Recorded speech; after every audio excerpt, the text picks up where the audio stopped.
Ever heard of crypto? Want to know more? We've got Shylo Cliffe from Elk Finance about to teach us all about crypto, DeFi, bridging, everything you need to know. Gotta check us out.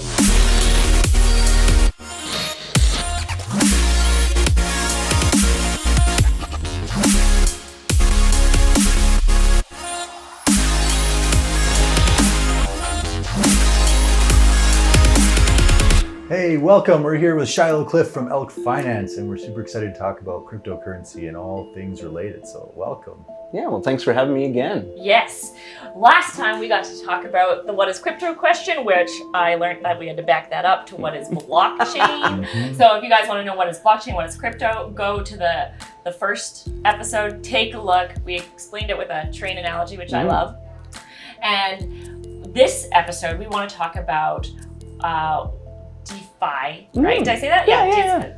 DeFi, CeFi. So decentralized finance and centralized finance. And we love to call it like, who has your wallet? Yeah. Right? Yeah. Because there's some like pros and cons to this, which we're going to get into. Mm-hmm. So like, start us with centralized finance is probably best, right? Yeah. Okay. I think it's the best way to start. So centralized finance. So when you think of centralized, I want you to picture like a bank. Yeah. A bank is the best example of a centralized entity. Yes. A bank, is a private business that holds your money and invests it as they need to. They approve you for loans. They decide. They make all the decisions. So we trust, because of our laws in our country, that they're going to give our money back when we request it. Usually, they take a huge cut with service fees and such. Right. So somewhere along the line, we decided that keeping it under a mattress, it was better to give it to someone else. Exactly. To hold, who would then charge me money to hold it. Because you can't earn interest in your mattress, unless the dollar bills are really old and they're worth something. I don't know. And it's valuable to everybody to know kind of how much money's lying around. Exactly. So from the bank. So that was that's kind of what I would picture centralized finance. In terms of crypto, centralized finance, you'll often see that equated with centralized exchanges. Like NASDAQ? Like close. NASDAQ is the stock market. Okay. Yeah. But stock market actually works in a very similar way to centralized finance. It is like a branch of centralized finance. Mm-hmm. But in terms of crypto, centralized finance would be a centralized exchange would be something like you might have heard of Binance. Binance, yeah. Binance, they're the biggest exchange. No. Okay. Coinbase. No. Coinbase? No. I have. Yeah. We could talk about like a KuCoin, which is smaller. Yeah. So I'm going down the line here. Yeah. Some of the biggest exchanges around it. Canada has some. You might have seen ads for Coinberry or Newton. These are all what are called centralized exchanges. And they're centralized, even though they're crypto, which is what we decided is data on the blockchain. Okay, but we determined that there's value to it. Okay, even though they're crypto, they're still owned by a private organization. Yeah, that makes the decision. They're basically crypto banks. Okay. Or even closer to a stock market. Which makes broker. sense, because the first thing you're going to do when you go into a virtual world is recreate what's happening in the real world, right? Yeah. So they are supposed to own a bunch of crypto assets, and they have those in their wallets. And when this is the way you would be able to get in to crypto. You want to exchange your Canadian US dollars for crypto, you'd go to a centralized exchange like Coinbase or Binance. And then they give you crypto. Yeah, and they say, here you go. But it's not recorded on the blockchain. Oh. That's the tricky part. They give it to you and they say, hey, trust us, this is yours. And you can see already my bias is coming out because I'm a DeFi guy. But they are a necessary part of the crypto ecosystem. Okay. Because how else? They're the medium that allows you to exchange money, one of them, the most popular, to exchange your money for crypto. How do they get around the blockchain recording? Like, how do they cross off the ledger? So they do and they don't. So they are supposed to have a bunch of crypto in their wallets that is on the blockchain. And you can go see that. You can take a guess as to what might be Binance's holdings of a certain token like Bitcoin. Okay. They have an address, and it's probably a big one. They might have some for different types of trading. They might have multiple. And you can check on the blockchain and see they have it. Now, once they have it and you buy it, they don't send it to you. Okay. They say on their own private ledger, oh, Shylo came in and he bought, 0.03 of a Bitcoin, and that's his. That 0.03 is his, and it's tagged to his login account, his email. So they keep it in their vault. Exactly. They say it's yours. But say it's yours, and they record it and say, trust us. It's yours. Okay. Right. Yeah. Just like a bank. Just like a bank. Right? It's like your account. I look at my The number goes up or down, but I don't actually see. Right. Okay. But they're holding the actual. right. Hopefully, they're Okay. holding it. Well, this is the same with like the bank. banks. Exactly. Too. Like if everybody went to take their money out of the bank at the same Can they time, do it? They wouldn't have it. they Right. would not have it. We Right. know that. Mm-hmm. Exactly. So that it's the same sort of risk Okay. Mhm. with a centralized crypto. Exactly. Okay. Yeah. Makes sense. Yeah. So they have it, but what you can do with CeFi is with centralized exchanges is you can withdraw the token you've bought, Okay. and Then it goes on the then it blockchain. goes on the blockchain to your wallet. Yeah. That's the ideal, and that'd be my first recommendation in terms of safety Got it. is With you. never keep your tokens on a centralized exchange. Although I believe they're necessary, it's not worth the risk. So go to the ATM and take out your cash. Yeah, basically put it in your Put wallet. it in your wallet. Put it in Yeah. your wallet. Yeah. Okay. Okay. And there's different tools to do that because I had to figure that out. Mhm. Because I got all hot and heavy when Yeah. NFTs first came out. Sure. Gary Vee, Yeah. love him. He was like, yeah, be friends. And I went to go and I was like, I have no idea how to get myself some cryptocurrency. Yeah. And I had to do this workaround, Mhm. right? And download certain apps and stuff like Yeah. that to get it. So that's the process I was going through and I did not even know. Exactly. Okay. And they don't necessarily make it easy not. at all, and that's one of the barriers for mass adoption of crypto, Okay. I think. But yeah. so centralized finance. That's kind of what I Somebody picture. owns Gotcha. Is somebody owns it, and they kind of say, hey, this part of it is yours, trust us, and then ideally when you withdraw it, it's actually written to the blockchain. Yeah. Another important part of centralized finance is what are called OnRamps. Okay. Now, some examples of these would be Ramp.network or SwitchAir, for example. What these are and how they differ from centralized exchanges Yeah. is you go on there with your Visa or your debit card or whatever, and you buy the crypto, you put your wallet address that's uniquely yours, Yeah. and it sends the crypto directly to you for a small fee.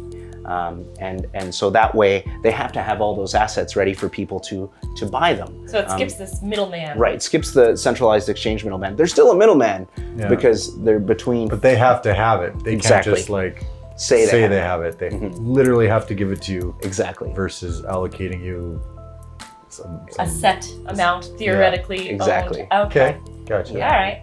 So that's an on-ramp. Mhm. And do we want to jump right into DeFi or did you want to talk about those fees a little bit?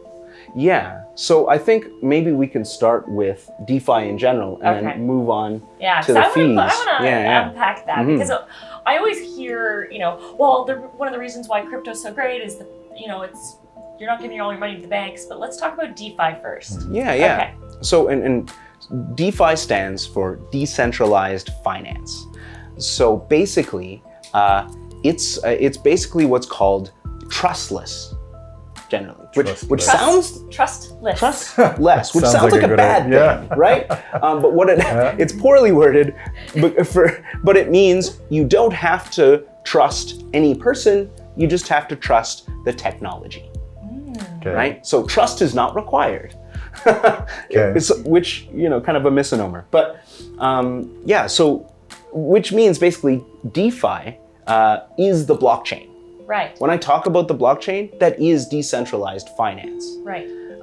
In Bitcoin's case, when you're sending from Bitcoin wallet to Bitcoin wallet, that's decentralized finance. Right. Yeah, that's the blockchain. When Adam gives me half of his Bitcoin. Exactly. Sure. Yeah. I give her $20. Yep. No one else is involved. Yeah. Yeah. Yeah. Crank it up. Yes. Last time it was half a Bitcoin. I don't know what happened. Yeah. Inflation hurts us all. It Yeah. does, yeah. This is a bear market. Yeah, that's Went down right. to 20 That's bucks. right. No, so Gotcha. so that's all decentralized, and if I understand correctly, it's all coding, right? Yes, it's all data. It's all data, and it's all coding. But what makes it so powerful and that you don't need to trust it is that it's been verified by multiple sources. Exactly. Okay. So that's what keeps the blockchain running. Yeah, the blockchain, if you remember our last episode. Exactly. So it's really powered by a bunch of random people's computers. Okay. And hundreds, thousands, depending on the blockchain. Because there are multiple blockchains, but we'll get into that some other time. Yeah. Basically, they all verify. There's thousands of checks to make sure that each transaction did take place and has taken place, and everybody has a copy. So it's like your computer says, yes, Adam, give me half a Bitcoin. Yeah. Arden's computer says, yes, give me half a Bitcoin. Yeah. Everybody says, Adam's giving me half a Bitcoin. Exactly. And so it must be true. It must be true, and it can't be reversed, unless there's very specific circumstances, which,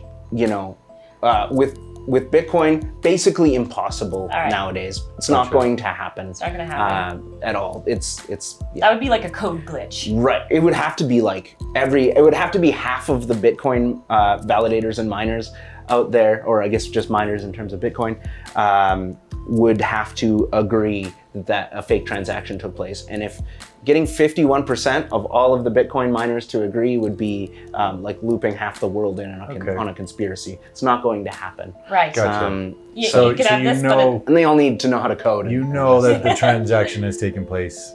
It's not like it's debatable or there's a risk to it. It's just exactly. happened. All right. And the farther back in time that transaction goes, the longer ago it was, the more impossible it becomes to reverse. Because it's been verified every time. Yeah, exactly. Over and over again. Yep. Okay.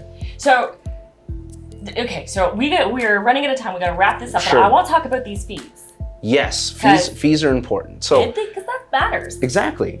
So I mentioned how everyone has an address. They have like their house address, right? Yeah. And it identifies your wallet, not your identity, but your wallet. Right. So when I go to do something, a transaction, I go to send money.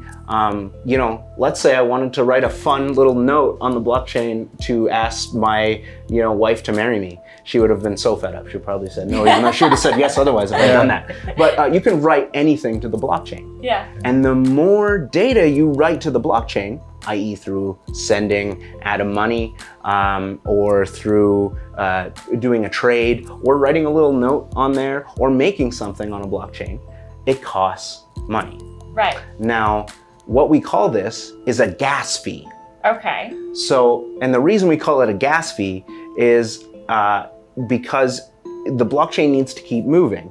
And as the train goes, it needs fuel, right? Yeah. In order for somebody to do something on the blockchain, they've got to compensate all those people who are validating the transaction. Yeah. And so this is what's called a gas fee. And let's say, a bunch of people are sending Bitcoin around. And it's really active and they're all sending it to each other's wallets and they're doing transactions and people are writing stuff to the blockchain. When that happens, the train's busier and the load is heavier, so it needs more fuel, All right, so there's like these so it increases. There's like these little delivery guys who are who are taking your stuff out of your package, putting it in the next cart and everything. And in order for that to happen, you gotta pay that little delivery guy. Yeah, exactly. But if he's busy, yeah. Sorry, buddy. Exactly. I mean, I could bribe you. You can bribe them. Yeah, you can say, I'm going to give you more money to do my transaction first, which is called front running. But these guys it's like a post office is not free, right? I have to use UPS for everything, and they track, what it is and all that. And I have to pay it, right? The difference is, if I understand it right, is that if your post office administrator is super busy, the only way you're getting in first is if you pay more. Sure. Yep. But contrary-wise, if it's dead, you're probably paying less. Less. It's super cheap. Yeah. Super So if it's cheap. not busy. And if you don't need to rush it. Exactly. And that train crew that moves those packages and records it on their like ledger, Yeah. they can't say no. Yeah. If as long as the move is possible of package to another address or to another cart, as long as a transaction or anything is possible and you pay the right amount, it must be done if it is possible. Okay. Yeah. All right. To the highest bidder. So yeah, and all of those functions, those uses, those things you can do and write to the blockchain is already determined. Right. So everybody's computer knows the rules. We all know the rules. You can't step outside of them, or else nobody can agree on it. But yeah, the busier it is, basically, the more expensive.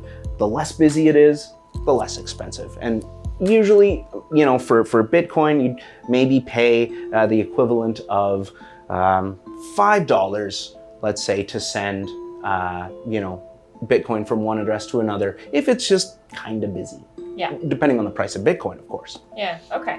All right. So it's all relative. Mm-hmm. So we've got to wrap this up. Sure. We got through, I understand DeFi, decentralized finance. I understand centralized finance, the difference between the two. There's risks and benefits to both. Mm-hmm. Both are kind of necessary to run the world. Yes. We understand crypto and blockchain, thanks to the train, Yeah. blockchain train. That's awesome. And you've talked about this a couple times. You said we're going to talk about this, the difference between trains. Yes. Yes. The difference between trains. So that's like different blockchains. What does that mean? So I want to hear about that. But if people want to learn more, if they want to know what Elk Finance is, if they want to know about your show coming up, how do they get a hold of you? So the best way is to check out our website. That's elk.finance. You can find our docs there with all of our links and all of the info you've ever wanted to read about Elk. You can follow us on Twitter at elk_finance, or shoot me an email at snake@elklabs.org. Awesome. Thanks so much, man. High Thanks five. so much. Thanks, sir. Boom. Thanks. That's a DeFi. That's a DeFi. Yeah. All right. See you next time.